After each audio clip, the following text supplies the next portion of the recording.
Salut, salut, bonsoir à tous les Africains, à tous les Ivoiriens, amis de la Côte d'Ivoire et amis de la Djossi Gang, j'aimerais ici vous saluer. Je suis Johnny Pacheco de la Djossi Gang. Et cette vidéo, c'est pour m'adresser à l'empereur, Don César, le roi, sa majesté, Boni Yayi, roi du royaume du Bénin. Mais d'abord, il est important de souligner, chers Africains, qu'au niveau de la Djossi Gang, nous sommes dans l'embarras du choix. En ce sens que nous ne savons plus si aujourd'hui, nous devons qualifier le Bénin de royaume ou les qualifier d'empire. Parce que M. Boni Yayi, pour ceux qui ne le savent pas, est un empereur. Et nous allons le démontrer tout à l'heure. Mais pour l'heure, compte tenu du fait qu'aujourd'hui en Afrique, nous avons en face de nous des royautés. Avec à la tête de ces royaumes-là des rois aux esprits macabres, machiavéliques, démoniaques et dents tordus, permettez-nous ici, M. Boni Yayi, de vous appeler M. le roi, notre majesté. Et la Djossi Gang n'est pas en train d'apporter un additif à ce que les Africains savent déjà. Parce que tous, nous savons que vous êtes un roi. Alors je vais poursuivre mes propos ici en disant que monsieur le roi, vous êtes l'incarnation du non-sens. Vous êtes l'incarnation de l'escroquerie. Vous êtes l'incarnation de la médiocrité. Vous êtes l'incarnation de la dictature. Vous êtes l'incarnation de la barbarie. Et enfin, vous êtes l'incarnation de la sauvagerie comportementale. Pas pour vous traiter de sauvages, loin de là. Les sauvages vivent dans la jungle. Vous vivez en société avec nous. Même si aujourd'hui, vous avez confisqué cette société-là qui est le Bénin, et vous l'avez transformé en état monarchique pour en faire un royaume et un empire aujourd'hui, mais vous vivez en société avec nous. Sauvagerie comportementale pour dire simplement que vous êtes un assassin. Vous êtes un criminel, un meurtrier qui passe son temps à tuer, à faire disparaître les opposants politiques parce qu'il ne partage pas ses idées, parce qu'il veut s'accrocher au pouvoir. Alors aujourd'hui, nous sommes choqués de constater un Boni Yayi différent de ce qu'il refait dans la société et devant la presse. Alors on nous dit souvent que les morts ne peuvent pas parler. Mais moi je dis ici que les Béninois ne me diront pas le contraire. Donc suivez mon regard, cher roi, cher Béninois. Cette dame-là, M. Boni Yayi, monsieur le roi, Madame Bernadette Sowoudji Agbossou, vous la connaissez n'est-ce pas? Qui était ministre de votre gouvernement. Vous l'avez fait assassiner. Et on va laisser le côté de dénonciation que je suis en train de faire aujourd'hui. M. Boni Yayi, vous devriez avoir honte. Assassiner une femme, vous n'avez pas honte, quel que soit qui elle est, même si elle est opposante. Vous assassinez une femme, vous devrez avoir honte. Qu'avez-vous dit aux enfants de cette dame-là? Que votre maman, elle a acheté à Tchéké, va revenir demain matin.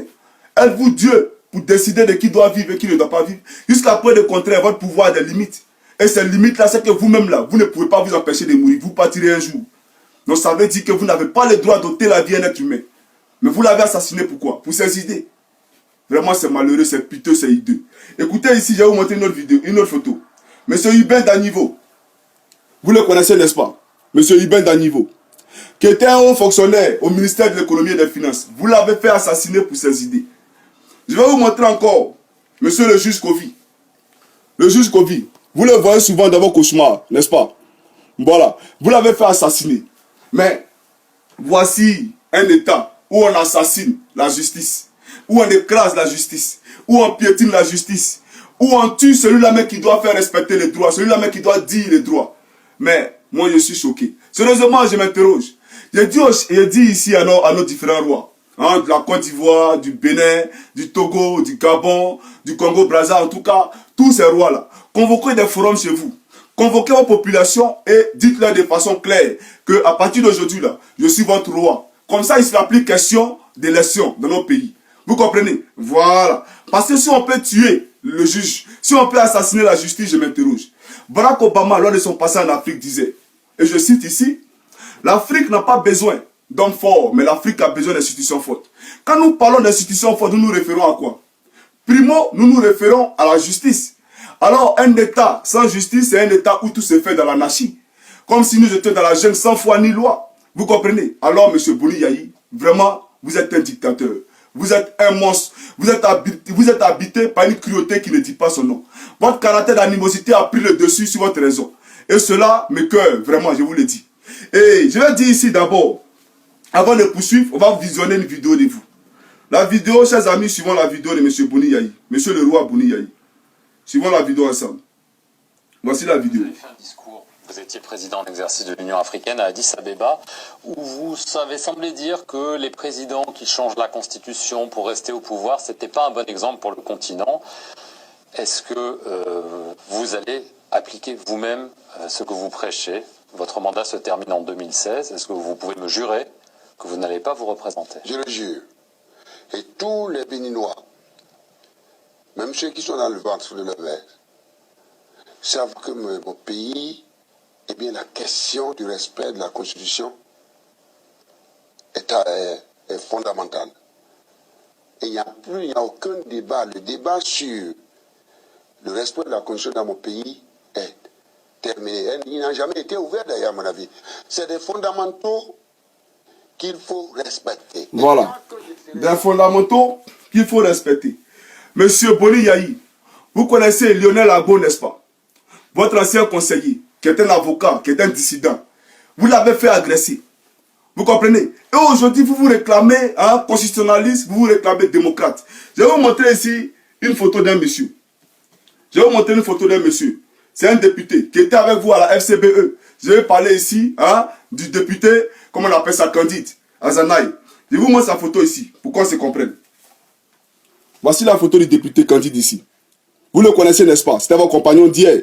Voilà. Donc, aujourd'hui, nous sommes peinés de constater que M. Boni Yayi, que vous êtes le roi Boni Yayi, vous avez envoyé un détachement d'une brigade de gendarmerie pour kidnapper ce monsieur-là. Et aujourd'hui, un pauvre commerçant a vu son camion brûlé par la population qui criait son ras-le-bol. Parce qu'aujourd'hui, au Bénin, dans ce royaume-là, les hommes disparaissent comme si on perdait de l'argent. Vous comprenez? Mais vous venez le faire arrêter, pourquoi? Parce qu'aujourd'hui, vous trouvez un prétexte qui vous a manqué de respect. Mais non, il ne vous a pas manqué de respect. Parce qu'on est chef d'État là. On travaille pour le peuple et non le contraire.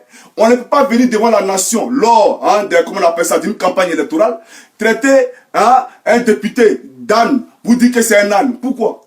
Mais il a une fierté. Même dans l'armée, on exécute les ordres qu'on est sur baptême. Mais devant mon épouse là, mon patron n'a pas le droit de me frustrer. Je vais répondre. C'est ce que dit la loi. Donc, vous êtes le chef d'État, mais ça ne veut pas dire que vous êtes au-dessus de la loi. Vous devez de respecter les citoyens parce que c'est eux qui vous ont mis là. Vous ne pouvez pas traiter un honorable député d'âne et il va vous regarder. Il vous a même pas insulté. Il vous a dit, monsieur le président, c'est mal poli. Aujourd'hui, vous envoyez un détachement, mais qu'est-ce que ça cache?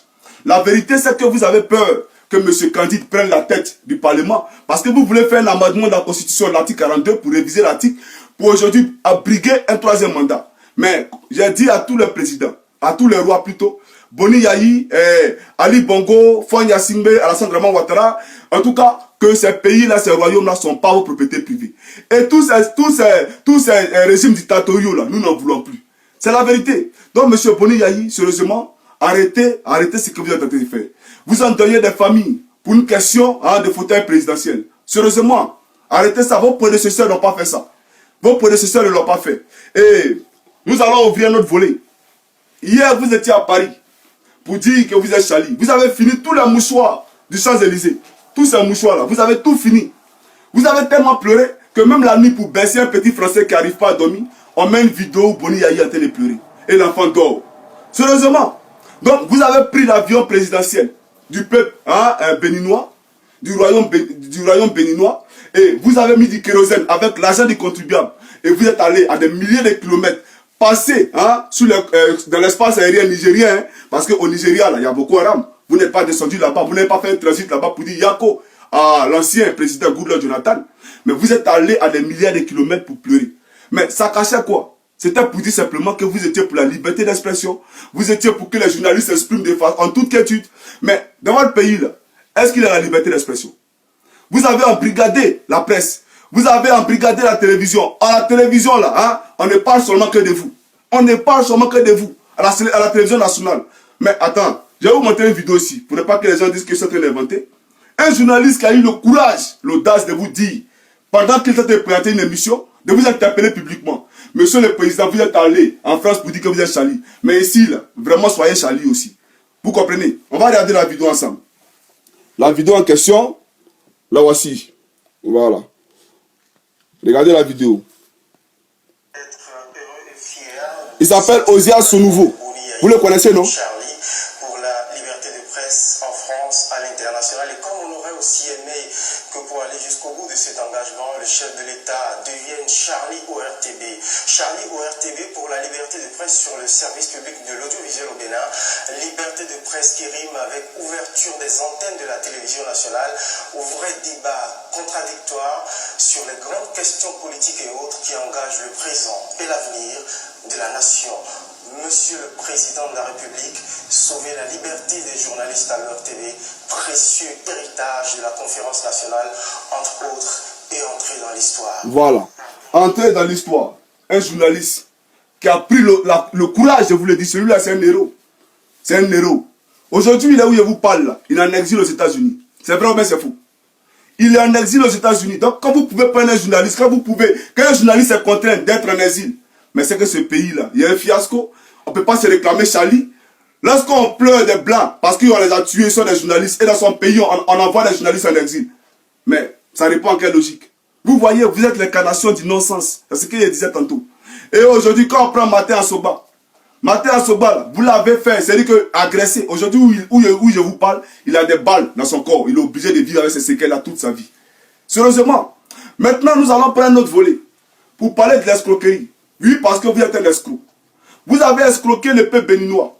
Parce que vous ne pouvez pas comprendre qu'un État, comme la France ou bien les États-Unis, des investisseurs arrivent, des opérateurs économiques, qui ouvrent une banque et qui disent à la population, oui, quand tu investis 1 million dans ma banque là, chaque mois, chaque fin du mois, tu as un taux d'intérêt de 100 000 francs CFA.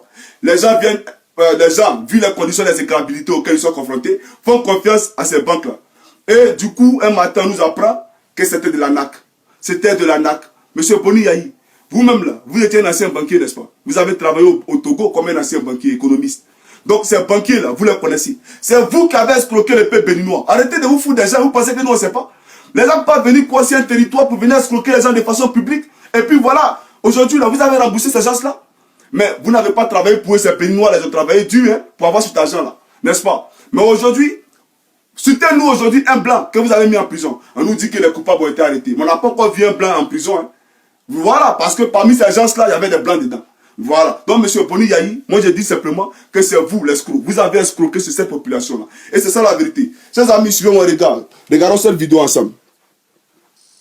Et l'autre fait ayant marqué l'actualité 2010 et qui continue de faire mal à une bonne partie des Béninois, c'est bien le gigantesque scandale ICC Services et consorts, ces structures illégales de placement d'argent qui ont abusé de la confiance de leurs épargnants et les a ruinés, plutôt, ils les ont ruinés. Rudolf Karl et Jared Mitopel nous font vivre à nouveau la chronologie de la gestion du scandale.